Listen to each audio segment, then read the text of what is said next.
For our foreign page, broadband access in the United States is not universal, with a long-time digital divide between urban and rural areas. But in one small town just 4 hours from Washington, D.C., there's no internet service at all because Green Bank WVA is the site of the largest fully steerable radio telescope in the world. So internet connections and anything else that can create electromagnetic waves are banned.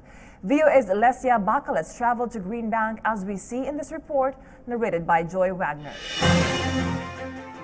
As a visitor to Green Bank, it becomes apparent that you have to navigate the old-fashioned way by reading road signs. That's because GPS comes to a screeching halt as you approach this West Virginia town, which has 2 churches, an elementary school, a library, and the world's largest radio telescope. Sherry manages the largest store in Green Bank. She was born here, so the lack of internet access is normal for her. You know, we've never really had it, so most people would probably say we do it the old-fashioned way, even though to us it's not the old-fashioned way, it's just a way of living. And on the store wall, an artifact from the past, a phone attached to a wall jack, the only way to call someone in Green Bank. Hello, Trent, this is Sherry. Can I help you?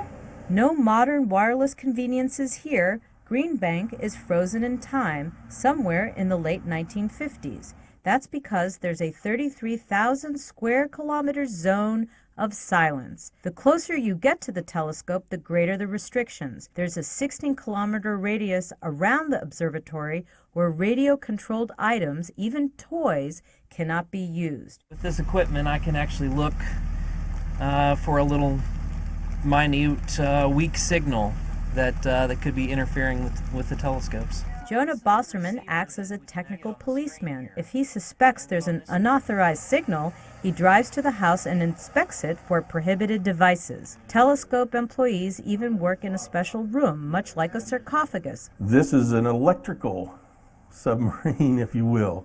No electrical waves can get, electromagnetic waves can get into this room. None of them can get out of this room. The job of these scientists is to minimize the impact of outside interference on the radio telescope. Holstein says only once a week, when there's regularly scheduled maintenance, can some prohibited devices be allowed near the telescope. The size of a football field, the telescope is so sensitive it could pick up signals sent from an alien world. All the signals that we detect with the telescope so far are just generated by unintelligent stars, galaxies, things in the universe. We haven't never detected anything from an intelligent civilization. Local people respect the work of the scientists, and they are more than happy to live life Wi-Fi free. You know, instead of sitting here on our phones and our gadgets, we're out fishing and hunting and going to each other's houses. For the latest news, residents read the weekly local newspaper. When she's looking for a phone number, Sherry reaches for the phone book. And instead of Facebook,